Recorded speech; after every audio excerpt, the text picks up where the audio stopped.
తాకట్టులో ఉన్న బంగారాన్ని విడిపించి ఆ రోజు ఆన్లైన్ రేటుకే మేము కొంటాం. Sharma gold company. ఏం వాళ్ళకు మంచి జీవన విధానం ఉండొద్దా? వాళ్ళ పిల్లలు చదువుకోవద్దా? వాళ్ళకు మంచి వసతులు కల్పించాల్సిన బాధ్యత ప్రభుత్వానికి లేదా? మంచి ప్రణాళిక తీసుకుందాం, కడదాం వాళ్ళ కోసం. అవసరమైతే రేస్ కోర్సును బయటకు తరలిద్దాము. సిటీ బయటకు రేస్ కోర్సు తరలిస్తే మలక్పేటలో 150 ఎకరాలు 200 ఎకరాలు ఉంది. ఈ పేదోళ్ళందరికీ అందులో ఇల్లు కట్టిద్దాము.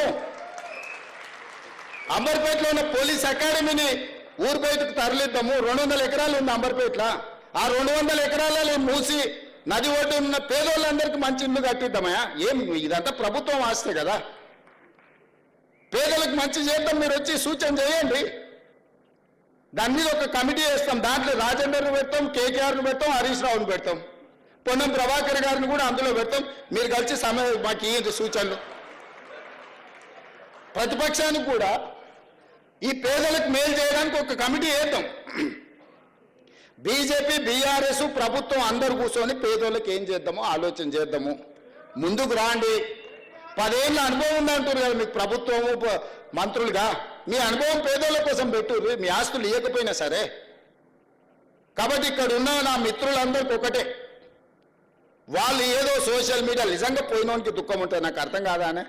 ఓ పేదోడికి జీవితాంతం కష్టపడి కొనుక్కుంటేనో కట్టుకుంటేనో అది కూలిపోతే దుఃఖం ఉంటుంది.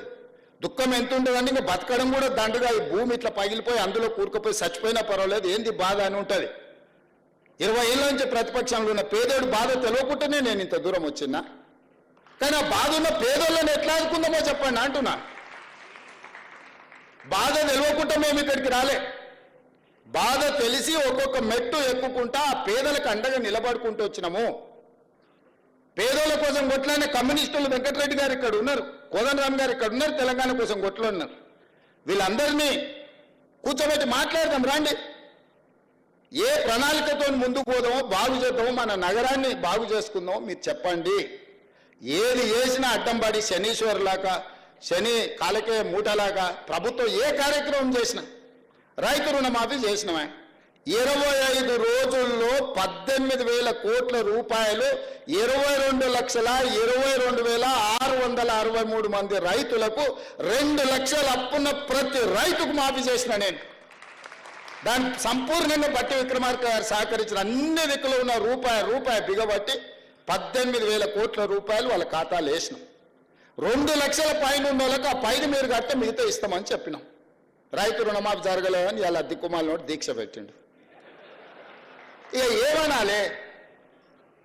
ఏమనాలి చెప్పు. 10 ఏళ్ళల్లో మీరు ₹1,00,000 రుణమాఫీ చేస్తామని ఎప్పుడు చేయలే. 2018 నుంచి 2023 వరకు వాళ్ళు 5 ఏళ్లలో చేసిన రుణమాఫీ 11,000 కోట్లు. 25 రోజుల్లో మేము చేసిన రుణమాఫీ 18,000 కోట్లు. చర్చిద్దామా చెప్పండి, అన్ని వివరాలు ఇస్తా. ఇవాళ ఎవరికి రుణమాఫీ జరగలేదంటే 2 లక్షల పైన ఉన్న రైతులకు రుణమాఫీ జరగలేదు. ఆ పైన ఉన్నది బ్యాంకుల గట్టురి, మిగతాది మేము ఇస్తాం. నేను 2 లక్షలు ఇచ్చినా నీకు రుణమాఫీ జరగదు, ఇప్పుడు నీ అప్పు అట్లనే ఉంటుంది. ఎక్కడైనా ఎవరికైనా ఏదైనా ఇబ్బంది వస్తే కూడా పరిష్కరించడానికి కలెక్టరేట్ కార్యాలయంలో ఒక కౌంటర్ పెట్టిన. మీకు ఏదైనా సమస్య ఉంటే అక్కడికి వచ్చి ఆ సమస్యను పరిష్కరించుకోండి అని రైతులకు. నేను రైతులకు విజ్ఞప్తి చేస్తున్నా, రోడ్ ఎక్కకండి, కలెక్టర్ ఆఫీస్కి పోండి. మీకు ఏదైనా సమస్య ఉంటే వీళ్ళని సన్నాసులను నమ్ముకున్నారంటే మీరు మన్ను పోసి అంబలి కాసుకునే పరిస్థితి అవుతుంది. కలెక్టర్ ఆఫీస్కి పోయి కలెక్టర్ ఎదురు కూర్చొని, సార్ నాకెందుకో నాదేమన్నా అక్షరం తప్పు వాటదా, లేకపోతే నాకు 1,00,000 ఎందుకు రాలేదంటే కలెక్టర్ని అడగండి. 2 లక్షల పైన ఉంటే 5 కట్టి తీసుకురండి, ఇస్తా. 2 లక్షల లోపల ఉండి ఎవరికైనా ఏదైనా కారణం చేత అప్పు మాఫీ జరగకపోతే కలెక్టర్ ఆఫీస్లో అధికారులు ఉన్నారు మీ సమస్యను పరిష్కరించడానికి. కాబట్టి దయచేసి ఇక్కడున్న కాక అభిమానులందరికీ, కాంగ్రెస్ పార్టీ కాక కుటుంబం, ఈ పార్టీకి కష్టం వస్తే మీకు అందరికి కష్టం వచ్చినట్టే, మనందరికి కష్టం వచ్చినట్టే. కష్టపడి తెచ్చుకున్న ఈ ప్రభుత్వం, ఇందిరమ్మ రాజ్యం ఈరోజు మన మీద దుమ్మెత్తిపోయాలని అధికారం కోల్పోయిన వాళ్ళు విచక్షణారహితంగా ఎట్లా పడితే అట్లా మాట్లాడి సోషల్ మీడియాతోనే అధికారంలోకి వస్తాం అనుకుంటారు. సోషల్ మీడియాతోనే అధికారంకు రారు, కానీ చెర్లపల్లికి అయితే పోతారు. నేను గ్యారెంటీగా చెప్తున్నా. సోషల్ మీడియాతో అధికారంలోకి వస్తామని కలలుగా అంటున్నాడు ఆయన.